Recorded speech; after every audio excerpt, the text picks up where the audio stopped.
the court, it did not. Emefiele. Let's start off with the Emefiele story because there seem to be reservation as to the study leave that he's been granted to go abroad, leave the country just before May 29 handover. And there are people who feel that Emefiele has questions to answer concerning his monetary policies. And so just leaving the country and acting like everything is good and dandy is not sitting well with some people. And a governor is one of those calling and said, you might want to revoke this approval you gave this gentleman and let him stay back because he's got a lot of questions to answer. So before we get into the detail of that, do you think Emefiele has any question to answer to Nigerians? Well, for me, I don't think so. Personally, for me, I don't think so. If there is anybody who has a question to answer, it's President Muhammadu Buhari, who is the one who appointed Emefiele. You see, the issue about study leave or not, for me, still exists within the realm of speculation. Speculation, The CBN hasn't come out to say our governor will be proceeding on leave. And Emefiele himself has not said so. Are they expected to put out a formal notice to that effect if it's going to go on? How come these people, are in possession of the information that Emefiele is about to proceed on study leave? Even the presidency hasn't said, well, we are in receipt of a letter requesting approval for Emefiele to proceed on study leave. But be that as it may, see, before now, probably like 2 years ago, I was having reservation about our foreign, our forex policy, the foreign exchange regime and the rest of them, because the way, Naira was falling down for dollar. It was a free fall at some point. Of course, the way it was falling was very, very embarrassing. And I was saying, what kind of CBN governor do we actually have? The way he was handling the matter wasn't okay for the nation, you understand. But now, I think the situation remains the same. In the parallel market as we speak, dollar is over 700, yes, dollar is over 700 Naira. $1. Yeah. Over 700 Naira. You can see if you have $100, you have over 70,000 Naira in your pocket with $100 bill. Over 70,000 Nigeria's Naira in your pocket. I don't know why that has been, for the past maybe many years. $100, that is. Yes. So for the Naira swap policy, which everybody wants to classify Emefiele for me, Emefiele is not to blame. This is a policy President Muhammadu Buhari publicly owned up to, that I initiated this. I wanted it to happen. And thank God, the extant laws are there to support Emefiele. The CBN is also periodically empowered to change design of the Naira, which he has just done. So the way it was handled is a different ball game. But isn't there a question to answer concerning the implementation process also? I mean, the short time frame that was given, the fact that we had the Supreme Court make an order and they stalled on it, and then we had to see governors go back to the court to say this is complete disrespect of the rule of law and something coming from there. So you really start to wonder, isn't he directly responsible for that? Or you have to look at the principal also, because the minute CBN shifted was when the president put out a statement distancing himself. Exactly. And that tells you the working relationship between the presidency and the CBN. And Kim, I remember I once said on this program that yes, the minus about the Naira swap policy as of that time was the time frame.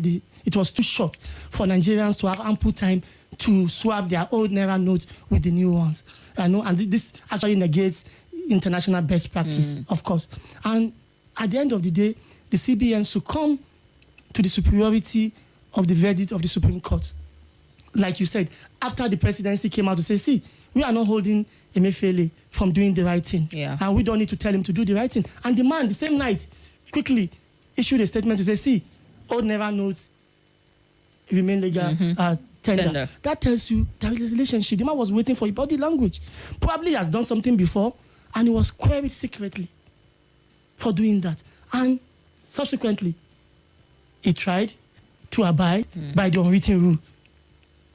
So don't tell me it was a mere coincidence that the day the presidency issued a statement to say, hey, see, we are not holding Emefiele's hand and we are not telling him the right thing to do or not to do the right thing. The same day, Emefiele issued a statement to say the higher Naira note remains legal tender. So for me, yes, he need to give report of his stewardship as a CBN governor, as a central banker, yes. But then the bulk of this blame should go to the doorstep of President Muhammadu Buhari, who allowed all of this to happen. Remember, when Lamido Sanusi was the CBN governor, and he was making certain utterances about missing 20 billion naira I remember. Oil proceeds and the rest how it of was them. removed.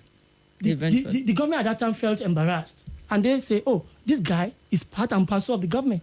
He shouldn't be doing this. Whether true or false, he shouldn't be doing this publicly." I think there's a PricewaterhouseCoopers audit eventually. Thank you very much. They informed those revelations, and they moved against him. Say, "You can't be doing this. You can't be embarrassing the same government you belong to." And they say, "Okay, proceed on suspension." So, if at any point in time Emefiele was going against the rules, against the law, against the constitution, it was incumbent on President Muhammadu Buhari to stop him at that particular point in time. It never happened. So, who do you blame? For me, it should be President Muhammadu Buhari. Well, and the fact that he didn't bother to channel maybe a process because it's not within his power. The fact that he appointed him doesn't mean he can just arbitrarily remove him. You have to go through the constitutionally spelled process. I mean, you need approval from the National Assembly.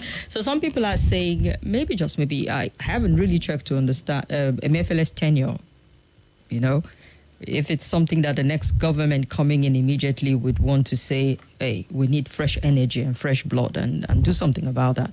So, if President Muhammadu Buhari cannot arbitrarily remove him, it means the incoming government cannot do so arbitrarily, in quote. But if there are grounds, if there are solid grounds to remove anybody, then get including to the National President Assembly of the Federal Republic, I hope you know that. Yeah.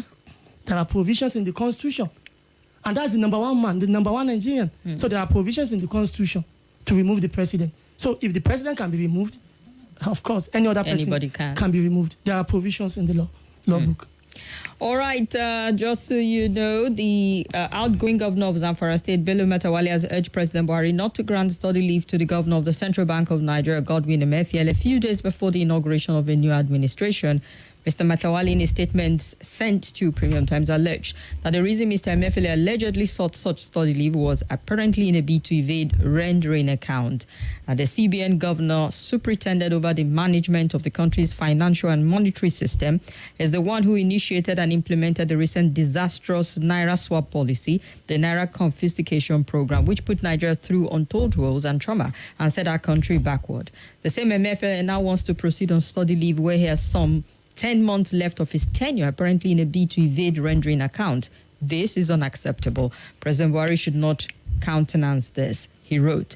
Neither Mr. Emefiele nor the CBN has announced that the former, like you pointed out, is embarking on the leave. But then Mr. Emefiele was also out of the country for a bit, and it took speculation, eventually came out formally, that indeed he had gone on holiday, on vacation. And it took several speculation about his return before it was eventually announced that he had returned back to the country. Because people started asking, where is Emefiele?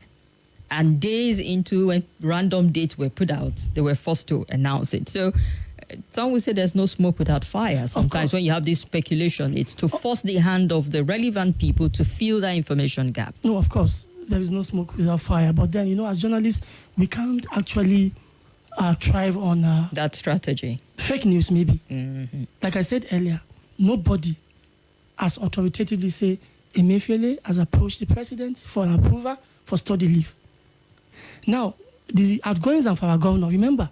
He's one of the governors who went to court, yeah? Exactly. After he lost his election, he came out and said he lost the election because he opposed Naira swap. And you asked, El-Rufai was against the Naira swap.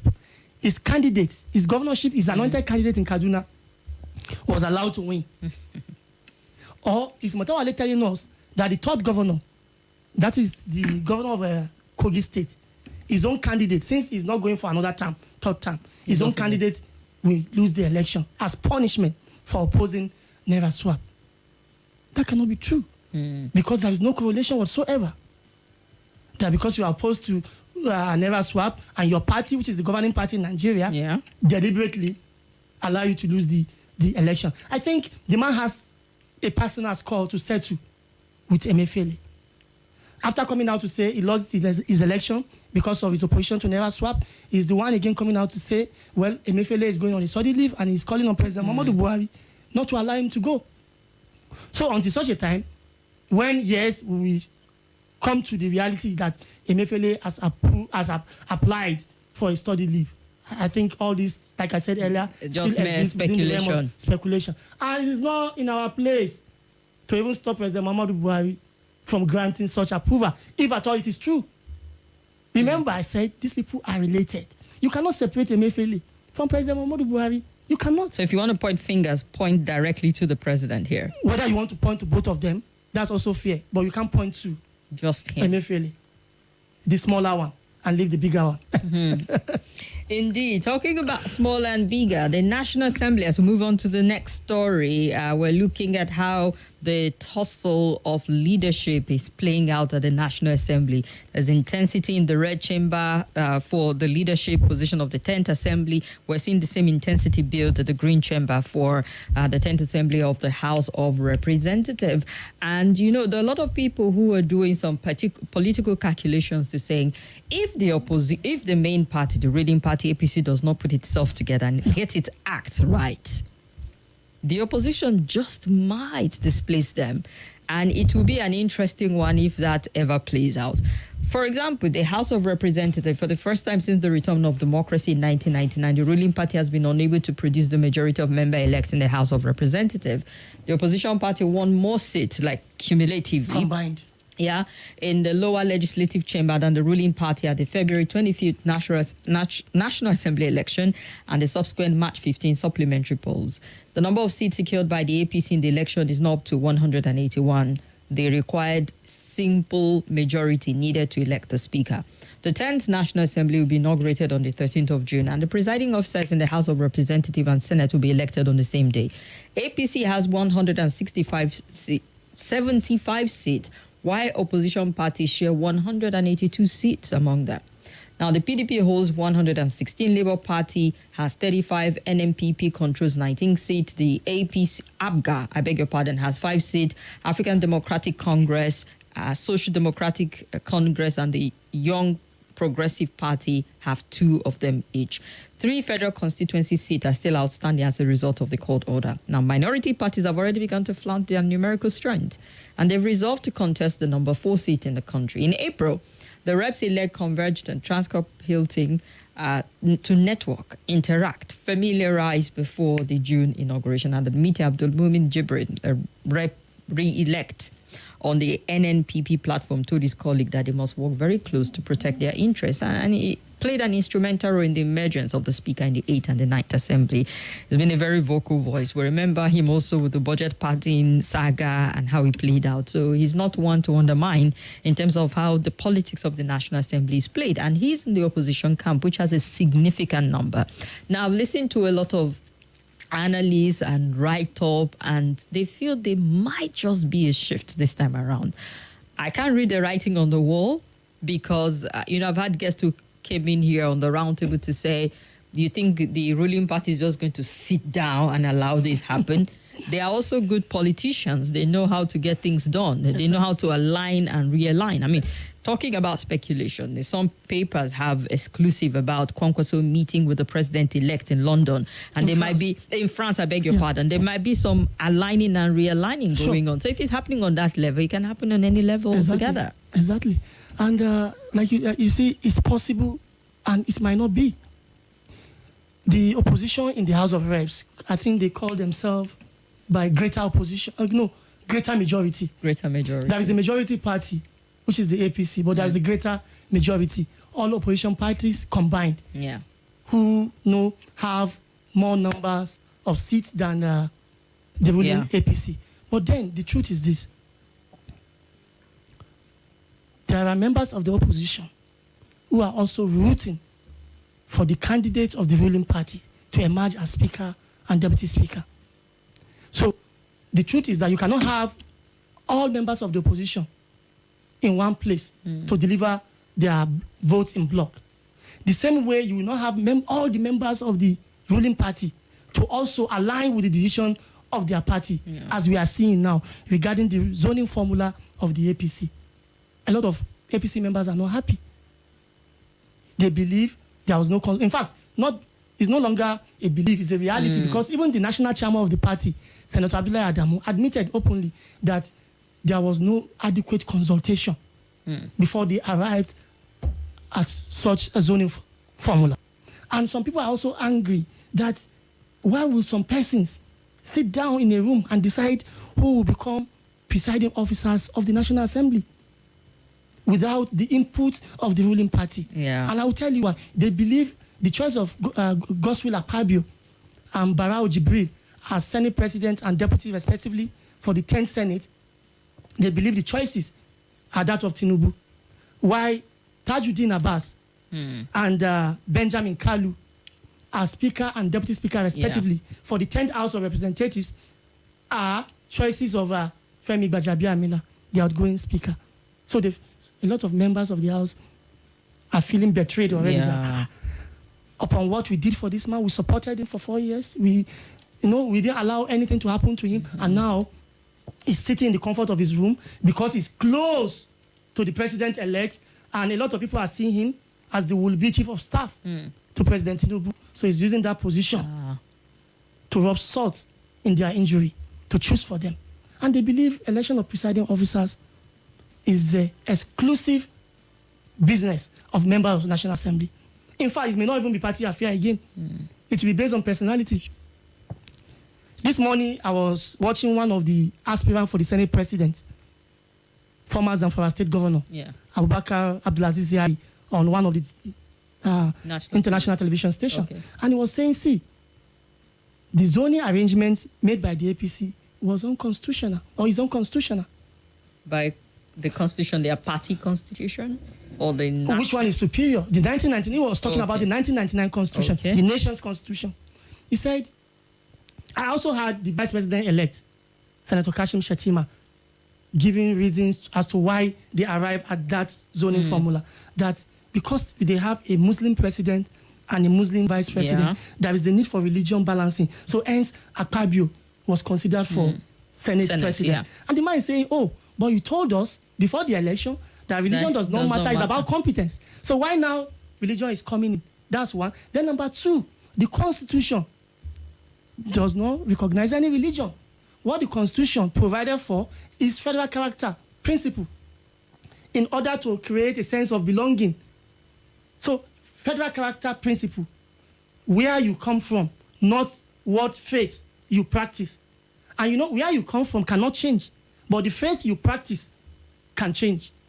So he said it's unconstitutional because religion is never a factor for sharing offices, according to the provisions of the Constitution. What is a factor is federal character principle, which the APC neglected and went for religion balancing. Secondly, he said there was no consultation. There were no consultants as to, see, come, this is why and how we want Akpabio to be. We want you to back him. No, he said they just unilaterally made... Unlike in 2019, he said President Muhammadu Buhari called all of them together and said, please allow Ahmad Lawan and Femi Gbajabiamila to be leaders of the National Assembly. And these are my reasons. He said all were consulted. There were input from them, and they all agreed. Because the APC learned from the experience of 2015, when also there was no consultation, their choices were jettisoned for Saraki and Dogara. So 4 years later, they learned their lesson. They consulted all. But now again, 4 years later, they are forgetting the lesson. They don't want to consult again. They want to unilaterally pick. So expect that kind of experience to happen, that kind of episode to happen on June 13, 2023, when the National Assembly will be inaugurated. It's possible a dark horse might emerge, whether Speaker or the Senate President of the 10th National Assembly. It's possible. Because there are ongoing consultation on the ground, alignment and realignment and so on and so forth. Where aggrieved people, even within the party, might decide to align themselves with the other opposition party. Of course, it's about their interest now. They will forget about party. It's about their interest. They will say, what will I get? Where will I be? So that's why they keep saying the business of election of a presiding officer for National Assembly is exclusive business of National Assembly members. So they say where the parties can come in is when you are appointing principal officer. You know, principal officers are different from presiding officers. presiding officers, Okay. Senate President and Deputy Senate President, Speaker and Deputy Speaker. These are presiding officers. In the absence of one, the other Presides here. Okay. Principal officers are leaders of parties. Majority leader, Minority leader. minority leader, deputy minority leader, deputy majority leader, the chief whip, deputy chief whip. These are party affairs. Interesting. Well, a lot of people are focused on how things come together, how the leadership will emerge, what factors are going to play a critical role in the emergence of the leaders, because the quality of people who are going to be either the principal leaders, the key leaders, and all of that, we also go a long way to seeing what shape the 10th Assembly is going to take. I mean, people can say, oh, because of how the leadership of the 8th Assembly emerged with Saraki, it was confrontational with the executive all through the lifespan of it. Critics will tell you that it felt like Saraki's administration wasn't making it easy for a lot of bills and for the executive, such that when the 9th Assembly came, the perception was that they're rubber stamp because they seem to hobnob a bit more with the executive, and there was a bit more ease to which bills were passed. We didn't have too much drama about budget passing, padding. We didn't get too much drama about the numerous loans that have coming through the 9th Assembly. Whose interest are all these things happening? Is it in public interest or personal interest? When a parliament is a rubber stamp and is in bed with the executive, the outcome of such relationship, will it be in public interest or personal interest? The Saraki, to be fair to Senator Abubakar Bukola Saraki, that they were confrontational. I was a parliamentary reporter at that time. I was covering the Senate, that they were confrontational to the executive. For me, it's untrue. Okay. What happened was the executive under Buhari never trusted the Saraki Senate because of the way it emerged. So because there is a mistrust, you know what the relationship will be. And of course, I can tell you the Saraki Senate was always open to be a friend and, partner in progress. But these ones, no, we don't trust you. And the subsequent arraignment of Saraki before the Code of Conduct Tribunal further saw the relationship between the executive and the parliament, because they believe it was an afterthought, it was a punishment for Saraki over the way he emerged as Senate president. So all these things contributed to their relationship. But if you look at the current Senate or National Assembly, that, the choice of APC and, they are rubber stamp. I can tell you today, the National Assembly is not happy with that appellation, rubber stamp. They are not happy. It's a slight on them. The Senate President has had to respond to that. You have heard him before. Yeah. They are not happy. And again, in order to prove that they are loyal members of the party, they are friends of the president, there are things they have done that are not in public interest. In 2022, just last year, there were existing vacancies for about 19 or so resident electoral commissioners, RECs, in about 18, 17 or whatever states. Nominees were sent by the president. Unfortunately, majority of nominees on that list are politicians, which is against the letter and spirit of the Constitution. That anybody that will work in INEC should be non-partisan, a neutral person. And there was a lot of outcry from the public. CSO, everybody said, don't confirm these people. They are not okay. They are this, they are that. The National Assembly, or the Senate particularly, to show that he's in bed with the presidency, went ahead and confirmed the people. What's the result today? You remember the Adamawa Dabaku? The Adamawa governorship saga? Yeah. These are part of it. If you don't know, the resident electoral commissioner in Sokoto was not part of the team that conducted the Sokoto governorship election. He was suspended a week or so earlier. Oh. The administrative secretary was asked to take over because of report of underhand dealings and misconduct. Most of them are former governorship aspirants, and you are nominating them as regs. They will not be fair to all parties. So these are the implications. Indeed. If you're just tuning in, it's the Roundtable. We have our guest in the studio with us, Bode Gbadebo, a sound journalist, and he's helping us wade through some of the big stories driving conversation. And so far, we've looked at quite a number of them. The call for Emefiele study leave not to be approved. Outgoing Governor Metawale is saying, Mr. President, do not approve a study leave for Godwin Emefiele. He's got a lot of questions to answer. And we ask you, does he have questions to answer? I guess him to think, well, if you want to point fingers, it will not be fair to just point only at Emefiele. His principal is also someone to interrogate on this matter. Also looking at the developing situation of the 10th Assembly, how the leadership politics is going on, and the concern from some quarters that if the ruling party does not put it out together, they just might lose to the opposition majority.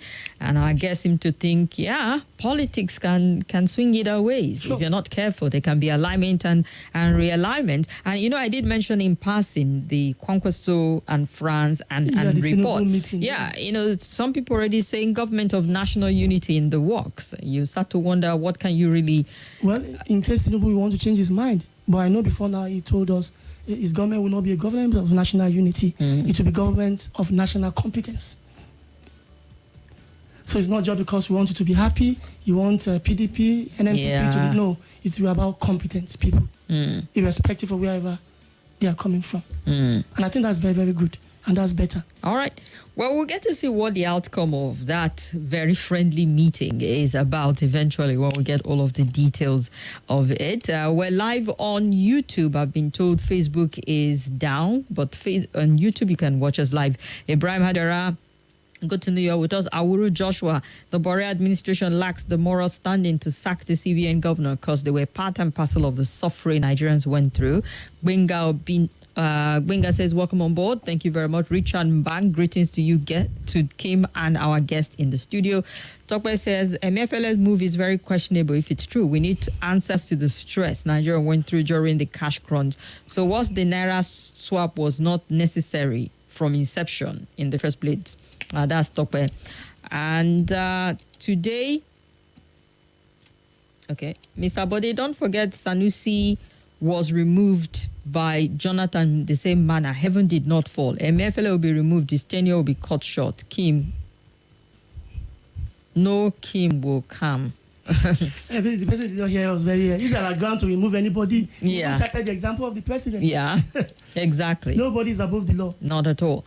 Dear Kim, the hysterical hypocrisy in this country is sad, especially from the media. Mr. President on several occasions came out to say, I authorize this, I order this, I support that. To turn around and put the blame squarely on the Emefiele is being smart by half. Well, I presume the sanction will soon be over, the Patriot said.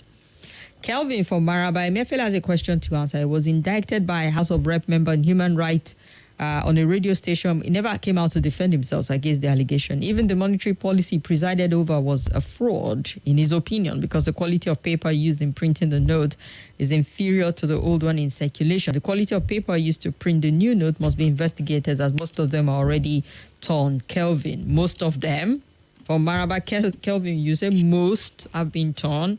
You need to be able to substantiate that claim. Kim, yeah. Let me quickly add something. You see, Emefiele is not for private citizens, for us to say he has a case to answer. There are constituted authorities. The National Assembly approve budget for the CBN. So therefore, it has oversight function over the CBN. It can indict Emefiele that he has a question to answer. So far, we don't have such. Security agencies can do that. Remember, when he went out of the country and for long, he stayed back, people were asking, where is Emefiele? Remember the court case the DSS initiated? And the judge, I think it was Justice John Sofo, the president of the chief judge of the Federal High Court, who said, see, I don't need to give you an order to do the right thing. If you have anything against this man and you have evidence, naturally you can move against him. You get that? No TSS. The secret police can move against anybody except the president, who has immunity, the vice president, governors and deputy governors. If they have anything against you, they can move against you. The CBN governor has no immunity. Up to today, we've not had anything official, save for what we read on social media, papers, to say this man has a case to answer. So, like I said, he's not above the law. What we are saying is...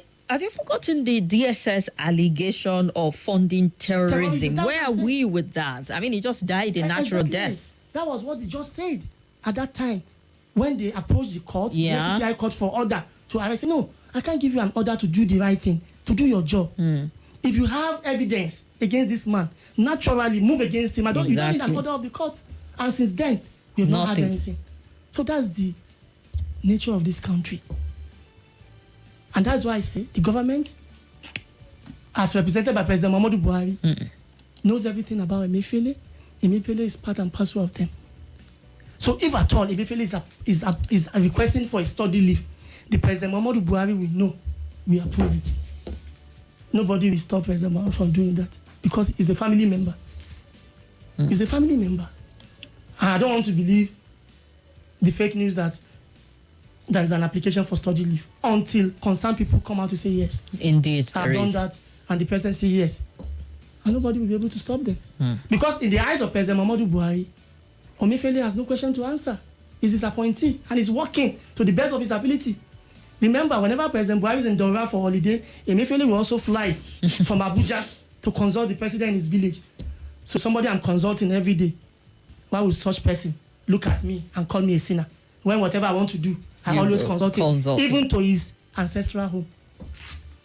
So let the Tinubu government come. If at all he has a question to answer, we will now know then under a new dispensation, a new government.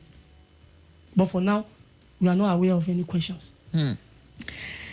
I am surprised your guest said Emefiele has no question to answer about the president. Why are the EFCC arresting ministers and aides, either president or former, not the president? If Emefiele has no skeleton, why is he trying to run away before the inauguration of the new administration? Many ministers and aides of former President Goodluck Jonathan were arrested and charged to court. Why was Dasuki prosecuted and separated from Jonathan, but Emefiele cannot be separated from Buhari? I need answers. Yaya from Suleja.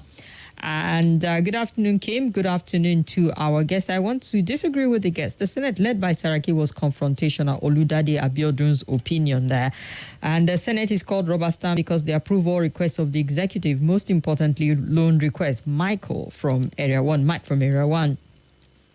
Mr. Bode, I really love your analysis. Everything fully. Kudos to him. Thank you very much. My dear Kim, those notes are questionable. The quality of paper used isn't as good as the old one, says Kelvin. So they want him to come and talk about the paper quality. Kim and our guest, you're looking for a crocodile to perform experiment and could not find one. Then you make use of a gamma lizard. If hand no feet touch Buhari, make it touch Emefiele. The two of them are culprits. Sam AB from... But not now. Not under Buhari himself. It will be after Buhari. Exactly. That's what I'm saying. Emefiele does not have questions to answer now under Buhari. His principal does not see anything wrong. Thank you very much. But if I thought there would be any questions to answer, it will be after Buhari under another administration. All right. We see very clearly. But this government cannot see what it has done. Indeed. But I know you have an important meeting to catch, but let's look at one story before we get to the full line. Director General of the World Trade Organization, Dr. Ngozi Okonjo-Iweala, has advised Nigerian governors to avoid piling up debt on their state and to prioritize citizen welfare if they want to have successful tenures as governors. In an address at the Nigerian Governors Forum induction ceremony yesterday at the presidential villa, Okonjo emphasized the importance of prudent financial management for state government and the need to sustain payment of workers' salaries. The former finance minister and minister of finance during Obasanjo and Jonathan's administration urged governors to prioritize payment of teachers, healthcare workers, pensioners while investing in infrastructure, education, and basic healthcare.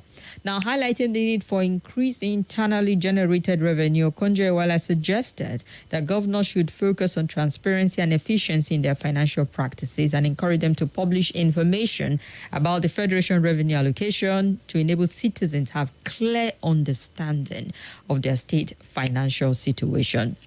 That Nigeria is a country with no social contract, meaning that Nigerian political leaders have never been able to agree with each other to stick to a common set of principles, values, and policies that consistently deliver for their citizens, regardless of their ethnic group or political leaning. You have a lot of healing to do within your state and between them through your words, your deeds, your actions, your policies, and the likes of it. And so you have to demonstrate to Nigerians that they are capable of that. I mean, it's important that she's talking about debt because we know that this administration is going to leave us literally struggling for breath. with the debt. And Okonjo-Iweala is one of those people who literally, under former President Obasanjo, help us to negotiate for debt relief, debt cancellation. So this one person who has seen it all. So the right person to actually, advise the governors. And we know that there are quite a number of states who are leaving us with significant debt also. I mean, I was looking at the report, says states are paying outgoing governors jumbo pension while they are owing so much. No fewer than 18 outgoing state governors will retire into a life of luxury with generous pension benefit despite mounting debt and unpaid workers' salary. And according to the data from the Debt Management Office, the debt figure of this state included 2.27 trillion domestic loan, $1.7 billion foreign borrowing. And it's staggering, from River State to Delta State to Akwa Ibom State, Kano, Jigawa, Zamfara, Cross River State, and the likes of that. Significant amount of debt on other outgoing governor who benefit from the largest despite huge debt and unpaid workers' salaries. Enugu State Governor, Benue State Governor, Taraba State Governor. I mean, we talked about him some days back, approving last-minute vehicle exotic for himself and his deputy, leaving uncompleted housing units there.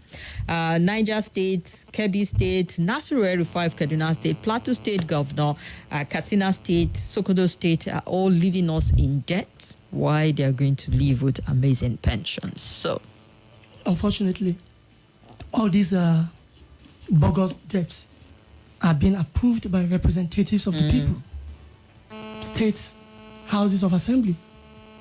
And, it's happened because our democracy is a cash and carry democracy.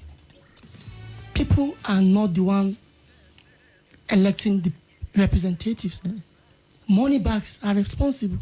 And that is why we, as ordinary Nigerians, we are not getting returns for our investment in democracy because we are not involved.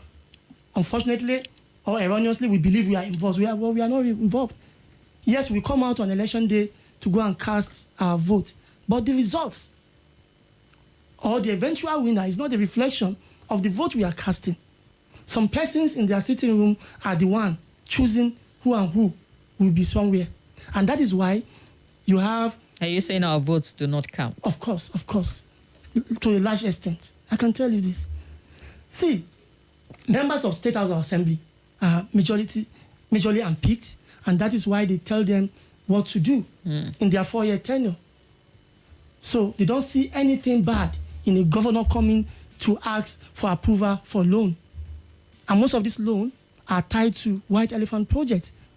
70% of them will be used to service the lifestyles of political office holders. So what happened to majority of the masses? I can excuse the Buhari government. They will always tell you, the money we are borrowing, the second Niger Bridge, the Lagos-Ibadan Expressway, which construction started since Obasanjo era. The Maiduguri-Kano dual carriageway. They will tell you the Eastern Corridor, the Eastern Railway Corridor. They have some things to back it up. But go to states. What would they back up with their debts? Nothing. And we allow this to go. So that's why we don't get benefit from democracy. Democracy is supposed to be government of the people, by the people, for the people. Unfortunately, it's government of the few, by the few, for the few. And we don't get to know. Whenever an election cycle is around, we all troop out again and shout and campaign for them and follow them. But the reward, the benefit, don't come to us. Nobody's asking questions. Should we continue like this? We shouldn't. But then, what's the concrete effort on our part? A determined effort, a deliberate effort to stop the cycle? No. Whenever we move to do that, politics of religion, tribalism will come in and everything will scatter. And these people know. They employ that strategy effectively. We see it during election clearouts and all of that. So of course. So what Okonjo-Iweala, I think it was yesterday, she was speaking at the induction for the returning governors and the newly elected governors. See, do the right thing, prioritize people's welfare, pay salaries, which today the governors will tell you is an achievement. Somebody has worked for me. I'm supposed to pay the person. Then I'll now go out and say, I've paid my worker. For crying out loud. That is the most basic. It's a basic thing of what you should do. By doing that, you are contributing to a high standard of living of the people because money will go around. Again, you don't know that you are also fighting insecurity by treating the people well. Nobody will be a willing tool in devil's workshop because they are living a good life. But then you don't do the right thing, then you vote millions or billions of money again to say you want to buy weapons, you want to fight insecurity. Look at Zamfara. Look at Zamfara. People, in fact, recently I saw a photo, people organizing prayer over non-payment of salary. The governor that is not paying the salary is the one issuing statement that Buhari, please don't allow Emefiele to travel. What is business with that? Your workers, and the same governor was the one who went to the Supreme Court at that point saying the monetary policy was causing so much hardship. You would think that indeed he was really concerned about the welfare of the people. We don't ask the right questions in this country, and we don't put people in their right place. We don't call out people. So we allow mediocrity to thrive. So Okonjo-Iweala has done the right thing, but that's one thing on one hand. On the other hand, it is left for the governors to hear and make use of those advice. Pay salary, invest in education. I mean, the human factor index should improve. Exactly, things that will improve standard of living. You know, the thing is, most people want something that you see that shows flyover. It comes with a lot of fanfare. Somebody recently was telling me about outgoing governor of Rivers State, Nyesom Wike. Yeah. You know, towards the election for about a month, every day. It was inaugurating paying millions of naira for live television show. Flyover roads. And somebody was saying, do you know, I'm from that state. People, yes, the infrastructure are there, but the people that will use the infrastructure are not well fed. The standard of living is low. Salary payment. So they do most of these things for politics. But people don't ask questions. And they say they will hail them and, shout their name to high heavens. Nobody is asking the right question. If you go to rivers now, probably there are a lot of villages without potable water, electricity and the rest of them. But we are seeing flyover in Port Harcourt. With a state that has how many local government? Will all of them relocate to Port Harcourt, the state capital, to enjoy the flyover? Development must be even distributed, exactly, for the overall interest of the people. So these are the issues. I pray they will listen and they will do. We'll keep our fingers crossed. Exactly. But like you mentioned, there are certain things that needs to change. If they don't give, it's going to be the same. Exactly. So it will just be wishing. Exactly. Really. Exactly. You have to put it into practice. All right, we'll open up the phone lines, and our guest needs to be out of the studio in a bit. I know that you have 4 o'clock, and you need to drive down there. Yes, I want to just attend to yes, I want to say a very big thank you for your time and patience to this very point. I'm sure in your way as you're driving, you listen to some of the contributions that are coming in. But Gbadebo has been our guest analyst on the Roundtable, helping us wade through the big stories. Now let's get your take on Facebook. Regards to the guest, he's Yellow Day in the studio. Yes, looking very handsome with the outfit, I must say.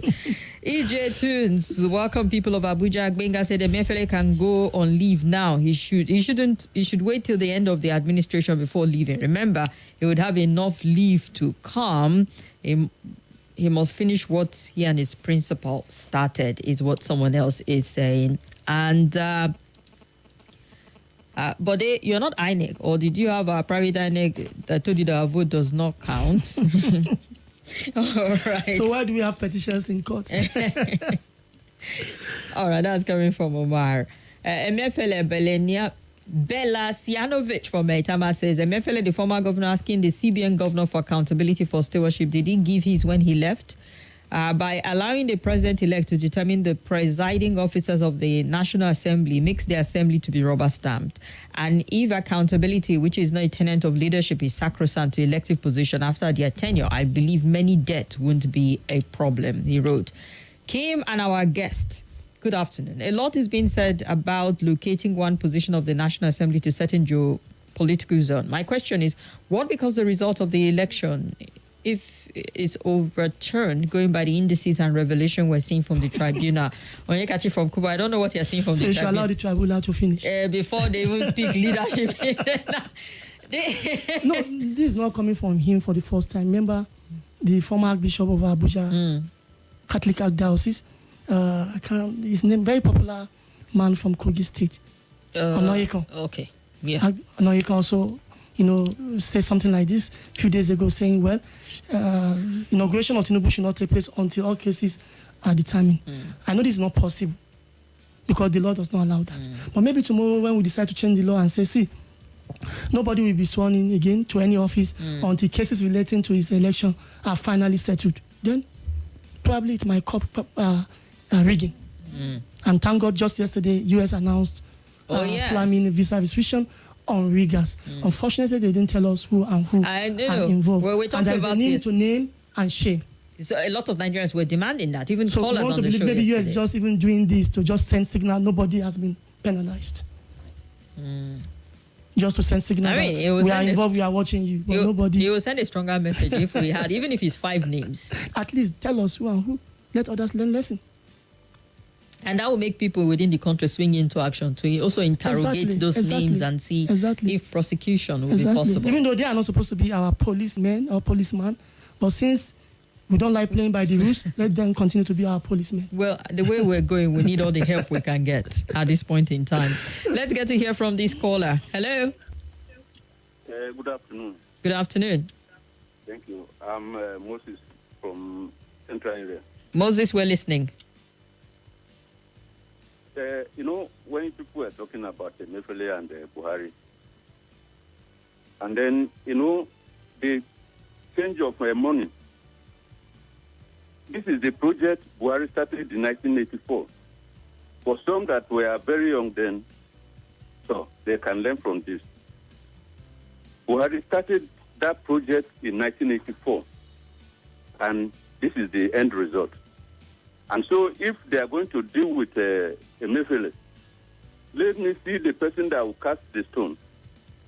If the Zamfara state governor will be the one to cast the stone, let him try it. Because even in his own estate, how many people can sleep in Zamfara? So that is it.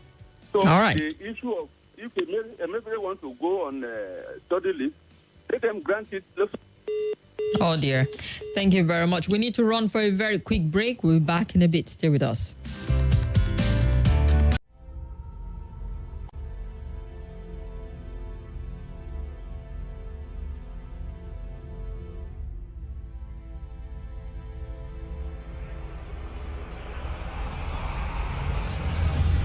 This is Nigeria Info.